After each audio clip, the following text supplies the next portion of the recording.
সম্মানীয় উলামা হযরত, সম্মুখে উপবিষ্ট বিভিন্ন গ্রাম থেকে আগত ভদ্র মহোদয়গণ, পর্দার আড়ালে অবস্থিতা পর্দানশীনা ধার্মিকা আম্মা এবং বোনেরা, শুকরিয়া আল্লাহ পাকের দরবারে যিনি আমাদের এই কঠিন ঠান্ডাকে উপেক্ষা করে দ্বীন ও শরীয়তের কিছু জ্ঞান অন্বেষণের উদ্দেশ্যে পুত পবিত্র মাহফিলে উপস্থিত হওয়ার তৌফিক দান করেছেন। আমরা সকলে কৃতজ্ঞতা প্রকাশে মুহাব্বতের সঙ্গে একটিবার বলি আলহামদুলিল্লাহ। প্রিয় নবীর মাজার মুকদ্দাসে জানাই অসংখ্য দরুদ এবং সালাম। অন্তরের স্থল থেকে বলি সাল্লাল্লাহু আলাইহি ওয়াসাল্লাম। আপনারা বেশ কিছুক্ষণ ধরে বিদায়ী বক্তার কাছ থেকে, আমার ভাইয়ের কাছ থেকে আপনারা অনেক গুরুত্বপূর্ণ আলোচনা শুনেছেন। আমি অযোগ্য, আমি নাদান, আমি কোরআন শরীফের ছোট্ট একটি আয়াতে শরীফা, প্রিয় নবীর পাক জবানে বর্ণিত অসংখ্য হাদিস মোবারকের ভিতর থেকে ছোট্ট একটি হাদিসের টুকরা আমি তিলাওয়াত করেছি। আমি সকলের কাছে দোয়া প্রার্থী, অধমের জন্য একটু দোয়া। আল্লাহ পাক আমাকে এই মুহূর্তে কিছু দ্বীনের স্বার্থে আমাকে কিছু আলোচনা করার তৌফিক নসিব করুন। সকলে অন্তর থেকে বলুন আল্লাহুম্মা আমিন।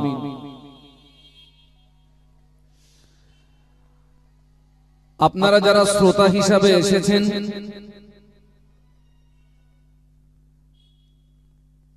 আপনাদের কাছে আমার সর্বপ্রথম একটি দাবি, সকলে এই নিয়াতে বসুন যে আমরা বক্তাদের বক্তৃতাকে মেনে নেব। সেজন্য বাবা আগে নিয়ত ঠিক করো। শাহানুর আলমের চেহারা দেখে কোনো লাভ হবে না, আওয়াজ শুনে কোনো লাভ হবে না। তবে যদি শাহানুর আলমের কথা মানেন, আল্লাহর উপরে ভরসা রেখে বলছি আপনার জীবন পরিবর্তন হতে বাধ্য। আমার কথা বুঝতে পারছেন না? পারছেন না? আমলের বাংলা মানে হলো ওয়াজ মেনে নিয়ে বাস্তব জীবনে কাজে লাগানো, বাস্তব জীবনে রূপ দেওয়ার নামই হচ্ছে আমল করা। আল্লাহ রাসূল কি বলছে শুনুন। আল্লাহ নবী ১৫০০ বছর আগে নূরের জবানে এই হাদিসটি বর্ণনা করেছিলেন, আন্নাসু কুল্লুহুম হালিকুনা ইল্লাল আলিমুন, আল আলিমুনা কুল্লুহুম হালিকুনা ইল্লাল আমিলুন, আল আমিলুনা কুল্লুহুম হালিকুনা ইল্লাল মুখলিসুন। একটু অ্যাডভান্স সুবহানাল্লাহ বলুন। আপনারা তো স্লো কেন? আল্লাহ নবী ১৫০০ বছর আগে নূরের জবানে এই হাদিসটি বর্ণনা করেছিলেন। আল্লাহ নবী বললেন, আল আলিমুনা কুল্লুহুম হালিকুনা ইল্লাল আমিলুন। আল্লাহ নবী বললেন, সমস্ত আলেম ধ্বংস হয়ে যাবে, আলেম বরবাদ হয়ে যাবে, আলেম নাস্তে নাবুদ হয়ে যাবে, আলেম নাজাত পাবে না, আলেম রেহাই পাবে না, আলেম ধ্বংস হয়ে যাবে, আলেম বরবাদ হয়ে যাবে। কেবলমাত্র আমলকারীরাই নাজাত পেয়ে যাবে। বলুন সুবহানাল্লাহ। আর একটু জোরে বলুন সুবহানাল্লাহ। আল্লাহ নবী ১৫০০ বছর আগে নূরের জবানে এই হাদিসটি বলেছিলেন। আল্লাহ নবী বললেন, আল আমিলুনা কুল্লুহুম হালিকুনা ইল্লাল মুখলিসুন। আল্লাহ নবী বললেন সমস্ত আমলকারী ধ্বংস হয়ে যাবে, আমলকারী বরবাদ হয়ে যাবে, আমলকারী নাস্তেনাবুদ হয়ে যাবে, আমলকারী নাজাত পাবে না, আমলকারী রেহাই পাবে না, আমলকারী ধ্বংস হয়ে যাবে, আমলকারী বরবাদ হয়ে যাবে। কেবলমাত্র যারা ইখলাসের সঙ্গে খুলুসিয়াতের সঙ্গে লিল্লাহ আল্লাহকে রাজি করানোর জন্য, আল্লাহকে খুশি করানোর জন্য, আল্লাহকে সন্তুষ্টি করানোর জন্য যারা আমল করবে ওই আমলকারীরাই নাজাত পেয়ে যাবে। আপনি নামাজ পড়েছেন, আমল করেছেন, আপনার উদ্দেশ্য হলো লোকে আপনাকে নামাজি বলবে তাই। আপনি রোজা রেখেছেন, আমল করেছেন, আপনার উদ্দেশ্য হলো লোকে আপনাকে রোজাদার বলবে তাই। আপনি হজ করেছেন, আমল করেছেন, আপনার উদ্দেশ্য হলো লোকে আপনাকে হাজী বলবে তাই। আমি হজ করছি, আমল করছি, আমার উদ্দেশ্য হলো লোকে আমাকে বড় হুজুর বলবে তাই। আপনি মাহফিল দিয়েছেন, আমল করেছেন, আপনার উদ্দেশ্য হলো লোকে আপনাকে বাহবা দেবে তাই। আমল করার পরেও তুমি ধ্বংস হয়ে যাবে। আপনার জীবনের একটা নেক আমলের এত দাম, আপনার জীবনের নেক আমলের ওসিলা দিয়ে যদি দোয়া চান, আল্লাহ পাক ওই নেক আমলের ওসিলায়, খাঁটি আমলের ওসিলায়, সলিড আমলের ওসিলায় আল্লাহ পাক বান্দার জীবনের বড় বড় বিপদ মুসিবত থেকে আল্লাহ বান্দাকে হেফাজত করে থাকে। একটু জোরে বলুন। বনি ইসরাইল গোত্রের তিনজন ব্যক্তি আল্লাহর জমিনে সফরে বেরিয়েছেন, আল্লাহর জমিনে ভ্রমণে বেরিয়েছেন। খাঁটি আমলের কত দাম, খাঁটি আমলের কত মূল্য। বনি ইসরাইল গোত্রের তিনজন ব্যক্তি আল্লাহর জমিনে সফরে বেরিয়েছেন, আল্লাহর জমিনে ভ্রমণে বেরিয়েছেন। আল্লাহ কোরআনে জমিন ভ্রমণের কথা বলেছেন, কেননা আল্লাহর জমিন ভ্রমণ করলে, আল্লাহর নিদর্শন দেখলে বান্দার ঈমানটা মজবুত হবে। বলুন সুবহানাল্লাহ। যে জীবনে পাহাড় দেখিনি, ও যদি পাহাড় দেখে, ওই পাহাড়টা দেখে ওই পাহাড়ের স্রষ্টার কথাটা মনে আসবে, ঈমানটা পাকবে না, কাঁচা হবে। ও আমার ভাইরা, বনি ইসরাইলের তিনজন ব্যক্তি আল্লাহর জমিনে সফরে বেরিয়েছেন, আল্লাহর জমিনে ভ্রমণে বেরিয়েছেন। কিছুটা রাস্তা অতিক্রম করার পরে ঝড় বৃষ্টি তুফান শুরু হলো। ওই ঝড় বৃষ্টি তুফান থেকে বাঁচার জন্য ওই তিনজন ব্যক্তি একটি গুহার ভিতরে আশ্রয় নিল। ঝড় বৃষ্টি তুফান থেকে বাঁচার জন্য ওই তিনজন ব্যক্তি একটি গুহার ভিতরে আশ্রয় নিল। কিন্তু দেখতে পাওয়া গেল বিশাল একটি পাথর গড়াতে গড়াতে ওই গুহার মুখ এসে আটকিয়ে গেল। ওরা ঝড় বৃষ্টি থেকে বাঁচার জন্য গুহার ভিতরে জায়গা নিল। এখন পাথর এসে গুহার মুখটাকে বন্ধ করে দিয়েছে। ওই তিনজনের জীবন যাওয়া ছাড়া কোনো গতি নাই। তিনজনের ভিতর থেকে একজন ব্যক্তি হাত তুলেছে, আল্লাহ পাক, আল্লাহ পাক, আমি আমার চাচাতো বোনের সঙ্গে জেনা করার জন্য, আমি একদিন আমার চাচাতো বোনের সঙ্গে ব্যভিচার করার জন্য আমার চাচাতো বোনের আমি জানু পর্যন্ত উঠে গিয়েছিলাম, আমি আমার চাচাতো বোনের উরুদ পর্যন্ত উঠে গিয়েছিলাম। তিনজনের ভিতর থেকে একজন হাত তুলেছে, জীবনে একটা খাঁটি আমলের স্মরণ করে ওই ওসিলা দিয়ে দোয়া চাচ্ছে, আল্লাহ আমি এক তারিখে আমার চাচাতো বোনের সঙ্গে জেনা করার জন্য, আমার চাচাতো বোনের সঙ্গে ব্যভিচার করার জন্য আমার চাচাতো বোনের জানু পর্যন্ত উঠে গিয়েছিলাম, আমার চাচাতো বোনের উরুদ পর্যন্ত উঠে গিয়েছিলাম। ওই রকম সময় আমার চাচাতো বোন আমার দিকে তাকিয়ে বলেছিল, আল্লাহকে ভয় করো, আল্লাহকে ভয় করো, আল্লাহকে ভয় করো। আল্লাহ ওই দিনে আমার বোনের কথাটা আমার হৃদয়ে এমনই ভাবে রেখাপাত করেছিল, আমার হৃদয়ে এমন ভাবে দাগ কেটেছিল। আমি ওই জিনা থেকে পিছিয়ে এসেছিলাম, ওই অন্যায় থেকে পিছিয়ে এসেছিলাম, ওই গুনাহ থেকে পিছিয়ে এসেছিলাম। ও রব্বুল আলামিন, আজ আজ বিপদে পড়েছি, মুসিবতে পড়েছি আল্লাহ, ওই আমলটা যদি খাঁটি আমল হয়ে থাকে, ওই আমলটা যদি তোমাকে রাজি করানোর জন্য করে থাকি, ওই আমলটা যদি তোমাকে সন্তুষ্টি করানোর জন্য করে থাকি, আজ বিপদে পড়ে গিয়েছি, মুসিবতে পড়ে গিয়েছি, গুহার মুখ থেকে পাথরটা সরিয়ে দাও। মোনাজাত করা শেষ, গুহার মুখ থেকে কিছুটা পাথর সরে গিয়েছে। আর একটু জোরে বলুন। ও ওই ব্যক্তিটা দোয়া করছে, আল্লাহ আমি আমার চাচাতো বোনের সঙ্গে জেনা করার জন্য, আমার চাচাতো বোনের সঙ্গে ব্যভিচার করার জন্য, আমার চাচাতো বোনের চারু পর্যন্ত উঠে গিয়েছিলাম। আমার চাচাতো বোন আমার দিকে তাকিয়ে বলেছিল, আল্লাহকে ভয় করো, আল্লাহকে ভয় করো, আল্লাহকে ভয় করো। আল্লাহ আমার বোনের কথাটা আমার হৃদয়ে এমনই ভাবে রেখাপাত করলো, আমি অন্যায় থেকে পিছিয়ে এসেছিলাম, আমি সিধা থেকে পিছিয়ে এসেছিলাম।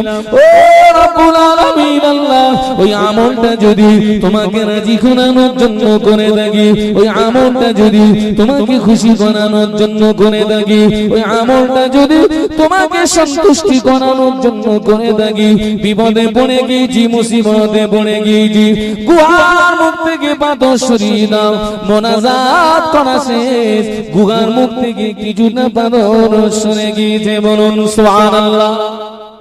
একটু জোরে বলা যাবে না? বাপ বেটা মিলে বলা যাবে না? চাচা ভাইপো মিলে বলা যাবে না? তাকবীর দাও, নারায়ে তাকবীর। আরো জোরে বলো, নারায়ে তাকবীর। পাথর কিছুটা সরেছে ঠিকই, কিন্তু বার হওয়ার 3 নম্বর ব্যক্তিটা দোয়া চায় আল্লাহ পাক। ও রব্বুল আলামিন আল্লাহ পাক, আমি সারাদিন মাঠে বকরি চড়াতাম, আমি সারাদিন মাঠে বকরি চড়াতাম, আমি বকরির দুধগুলোকে দোহন করে আমি বাড়ি এসে দেখি আমার ছেলে মেয়ে ক্ষুধার জ্বালায় ছটফট করে, আমার বিবি ক্ষুধার জ্বালায় ছটফট করে, কিন্তু আমার আম্মা বড় দুর্বল, আমার আব্বা বড় দুর্বল, আমার মা বড় যায়ীফ, আমার আম্মা বড় যায়ীফ, আমার আব্বা বড় যায়ীফ। আমি ওই দুদিনে আগে আমার বিবিকে দিই না, আগে আমার ছেলে মেয়েকে দিই না, আগে আমি পান করি না। ও রব্বুল আলামিন আল্লাহ, আমি ওই দুদিনে আগে আমার আম্মাকে দিয়েছি, তারপরে আমার আব্বাকে দিয়েছি, তারপরে বিবি ছেলে মেয়েকে দিয়েছি, তারপরে আমি পান করেছি। ও রব্বুল আলামিন আল্লাহ, ওই আমলটা যদি তোমাকে রাজি করানোর জন্য করে থাকি, ওই দুধটা যদি আমার আম্মাকে দিয়ে, ওই আমলটা যদি তোমাকে খুশি করানোর জন্য করে থাকি, আজ বিপদে পড়েছি, মুসিবতে পড়েছি, গুহার মুখ থেকে পাথরটা সরিয়ে দাও। মোনাজাত করা শেষ, গুহার মুখ থেকে টোটাল পাথরটাই সরে গিয়েছে। বলুন সুবহানাল্লাহ। আর একটু জোরে বলুন সুবহানাল্লাহ। একজন সাহাবী আল্লাহ নবীকে জিজ্ঞাসা করেছিলেন, ইয়া রাসূলুল্লাহ, হাবিবাল্লাহ, হুজুর খেদমত করব কার? আল্লাহ নবী বললেন তোমার মায়ের। তারপরে কার? নবী বললেন তোমার মায়ের। তারপরে কার? নবী বললেন তোমার মায়ের। তারপরে কার? নবী বললেন তোমার পিতার। আল্লাহ নবী পিতা অপেক্ষা মায়ের ইজ্জত 3 গুণ বাড়িয়ে দিয়েছে। বাবাজি, ওই ব্যক্তিটা দুধ দহন করে আগে বিবিকে দেয়নি, ছেলেকে দেয়নি, মেয়েকে দেয়নি, ওই দুধটাকে আগে দিয়েছে কাকে?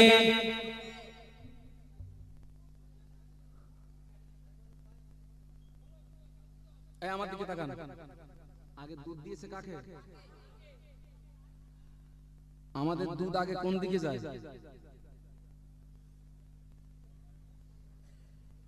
অজ বোঝেন না? মাল মেডিসিন কোন দিকে যায়? হ্যাঁ,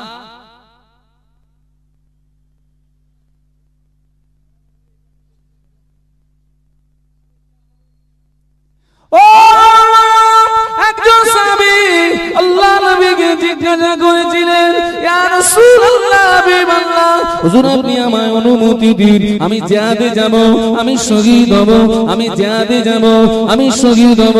আল্লাহ নবী ওই সাহাবীকে লক্ষ্য করে বললেন, ও বাবা সাহাবী, তোমার আব্বা কি জীবিত, তোমার আম্মা কি জীবিত?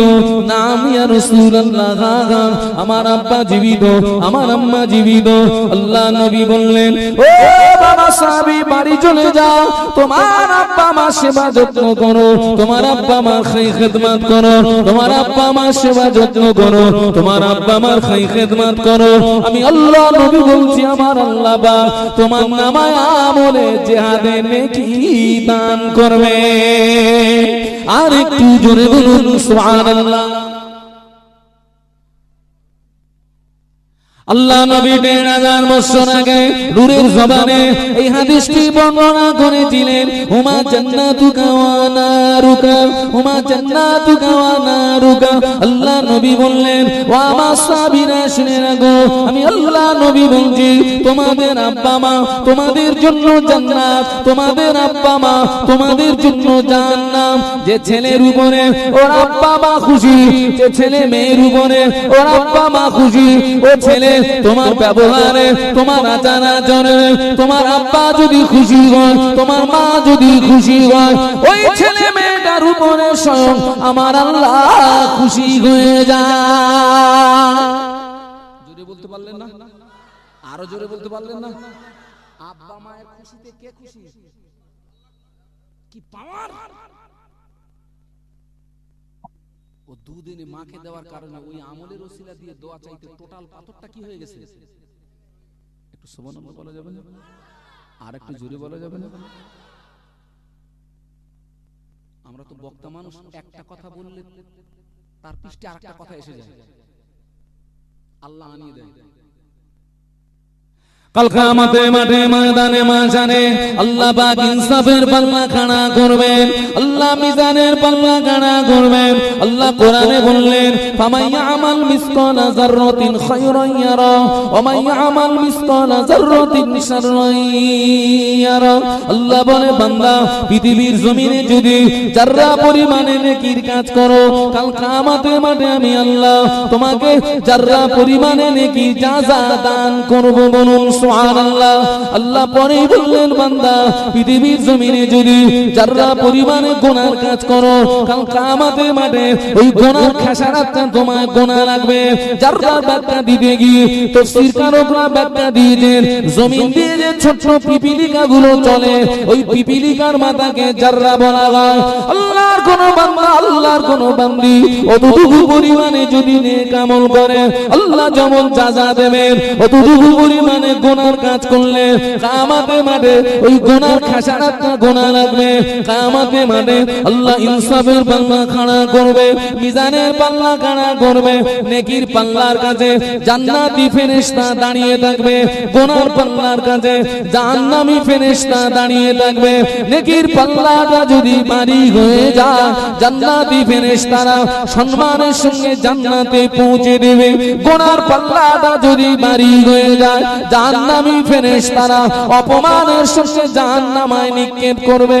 কিয়ামতের মাঠে আল্লাহ এক বান্দার বিচার করতেন, কিন্তু দেখতে পাওয়া গেল ওর গুনাহ যতটা নেকিও ততটা। ফেরেশতারা ওই কাগজটাকে ওই মিজানের পাল্লা থেকে তুলে, ওই মিজানের পাল্লা থেকে কাগজটাকে তুলে খুলে দেখে, ও ছেলেরা, ওই কাগজে একটা শব্দ লেখা আছে, উফ বলে একটি শব্দ লেখা আছে। কি লেখা আছে? উফ উফ।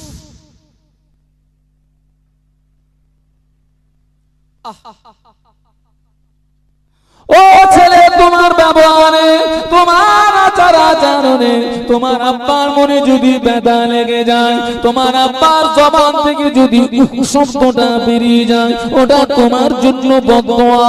তোমার আচার আচরণে, তোমার ব্যবহারে তোমার মায়ের মনে ব্যথা লেগে মায়ের জবান থেকে যদি শব্দটা বেরিয়ে যায়, ওটা তোমার জন্য বদদোয়া।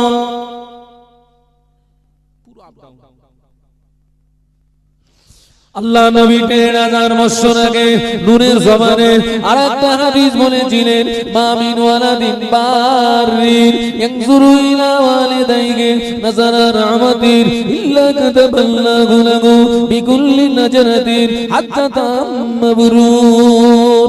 আল্লাহ নবী বললেন, কোন ছেলে কিংবা মেয়ে ওর আব্বা মায়ের দিকে একবার যদি মহব্বতের নজরে দেখে, এটা আমার আব্বা, এটা আমার মা, আমি দুবার হজ করেছি, কম বেশি 4 লক্ষ টাকা খরচ হয়েছে, আমার হজ কবুল হয়ে গিয়েছে, আমি গ্যারান্টি দিতে পারবো না 4 লক্ষ টাকা খরচ করা হজ কবুল হয়েছে, আমি গ্যারান্টি দিতে পারবো না।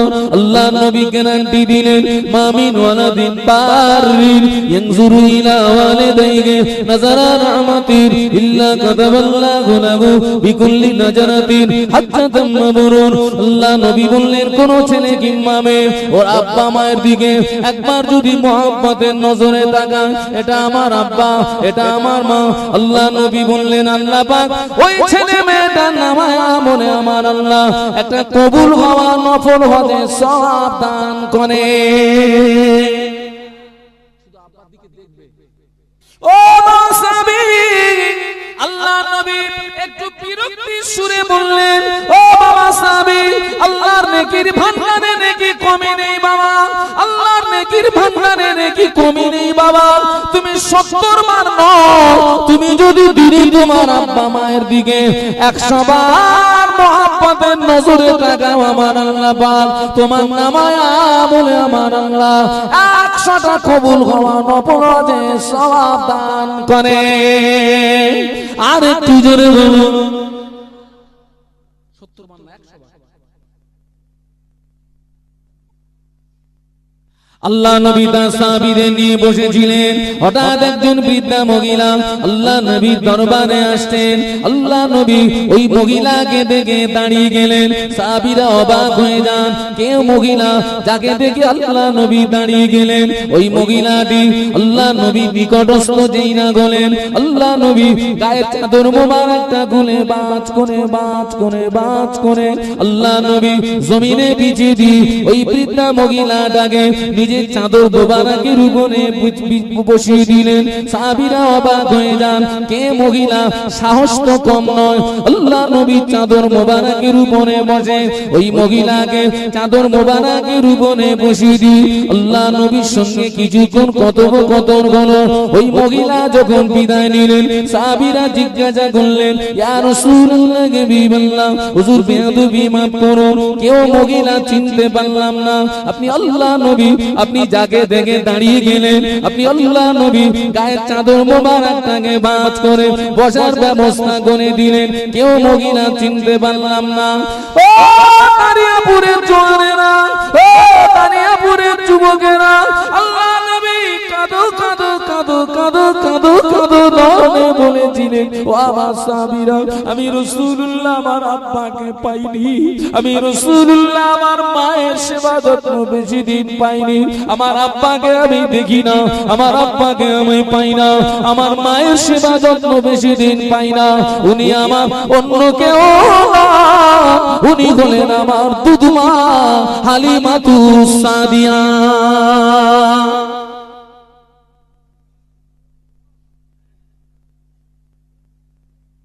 রাসূলুল্লাহ দুধ মার সঙ্গে কি ব্যবহার করেছেন, আর আজকে আমরা মায়ের সঙ্গে কি ব্যবহার করছি?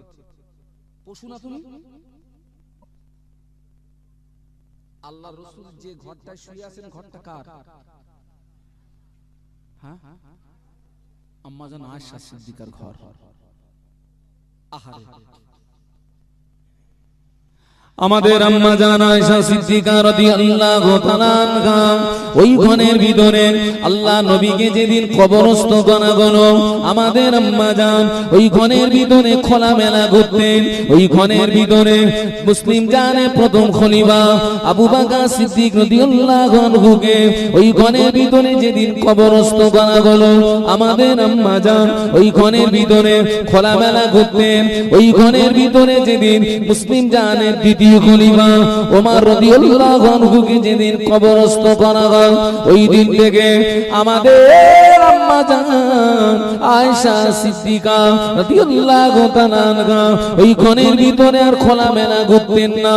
আমাদের আম্মা জান কবরের মানুষ ওমর রাদিয়াল্লাহু আনহুকে দেখে পর্দা করেছিলেন।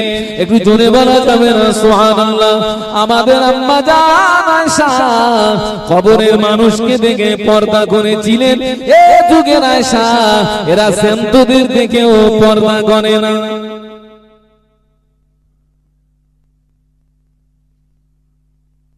ওই জন্য জেনা বেড়ে গেছে।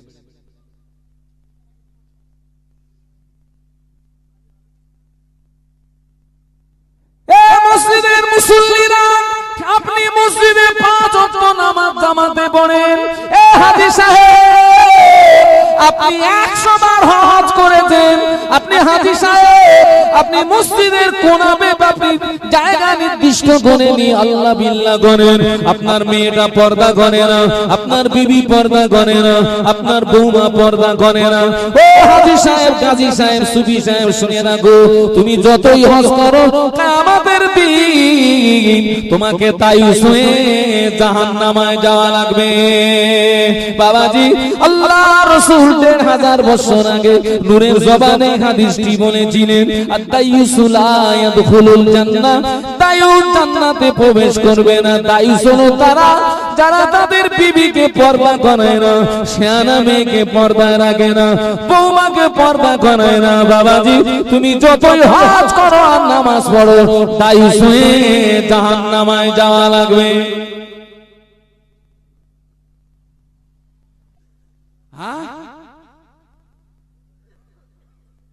একজন মহিলা অপর মহিলা 3টি স্থান দেখতে পারে। একজন মহিলা অপর মহিলার মুখের এই অংশটা দেখতে পারে। একজন মহিলা অপর মহিলার হাতের এই অংশটা দেখতে পারে। একজন মহিলা অপর মহিলা পায়ের কাঁটের নিচের অংশটা দেখতে পারে। একজন মহিলা অপর মহিলার ওই 3টে জায়গা দেখতে পারে। মুখের এই অংশটা দেখতে পারে, হাতের এই অংশটা দেখতে পারে, পায়ের কাঁটের নিচের অংশটা দেখতে পারে। একজন মহিলা অপর মহিলার মাথাটা যদি দেখে ফেলে ওটা জাহান্নামের আগুনে পোড়ানো হবে। একজন মহিলা অপর মহিলা পিঠের কোন অংশ যদি দেখতে পান ওটা জাহান্নামের আগুনে পোড়ানো হবে। একজন মহিলা অপর মহিলা উরুতের কোন অংশ যদি দেখতে পান ওটা জাহান্নামের আগুনে পোড়ানো হবে। একজন মহিলা অপর মহিলা বুকের কোন অংশ যদি দেখতে পান ওটা জাহান্নামের আগুনে পোড়ানো হবে। বাজি আমাদের সমাজে মা বোনেরা যেভাবে খোলামেলা করে বাবা ওদের কোন স্থান জান্নাতে যাবে বলুন? যে জাতির কথা মনে করে আল্লামা রুহুল আমিন রহমাতুল্লাহ আলাইহির বাণী, আমার কিতাব যার ঘরে থাকবে আমি রুহুল আমিন তারই ঘরেই থেকে গেলাম। বলুন সুবহানাল্লাহ। আর আমার কিতাব জানা অনুসরণ করবে, অন্য কোন দলমত তাদেরকে গোমরাহি করতে পারবে না। তারা খাঁটি সুন্নাত ওয়াল জামাতের উপরে প্রতিষ্ঠিত থাকবে। কিয়ামতের মাঠে একটি মাত্র দল জান্নাতে যাবে, ওই দলটির নাম হলো সুন্নাত ওয়াল জামাত। একটু বলুন সুবহানাল্লাহ। সে আল্লামা হুজুরের লিখিত কিতাব 40 টাকা করে দাম, যদি কারোর প্রয়োজন হয় আমার সাথী ভাইয়ের কাছে আছে, ওখান থেকে আপনারা নিয়ে নেবেন আর আমার জন্য দোয়া করবেন। বিদায় নেওয়ার আগে সকলকে নিয়ে সোনার মদিনা একটু সালামের তোহফা পাঠাবো। ওই সুযোগে পারলে একটু আগিয়ে আসবেন। একজন কমিটি ভাই আমাকে বললেন আগিয়ে আসতে, সেই শেষ তাবিজটা দিয়ে যাচ্ছি। আগিয়ে আসুন আর উঠে দাঁড়ান, একটু সালাম পড়ে নেই, একটু সালাম পড়ে নেই। ইয়া নবী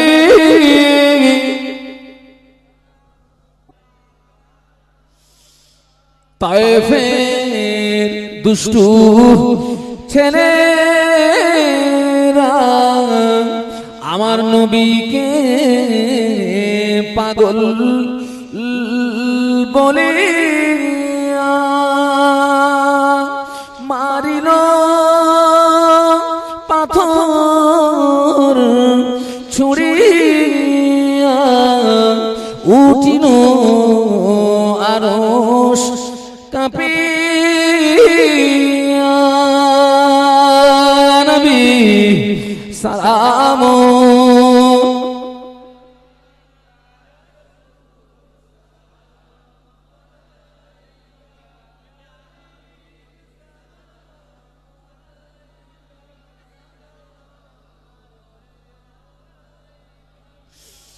পারবো কি যেতে মদিনাতে,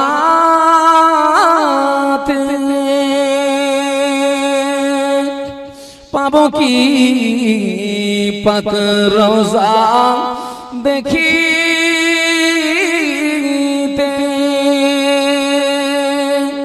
একবার দেখা দাও নবী, একবার দেখা দাও নবী, স্বপ্নেতে কবে যাব আপনার মদিনাতে। নবী সালামুন আলাইকা রাসূল।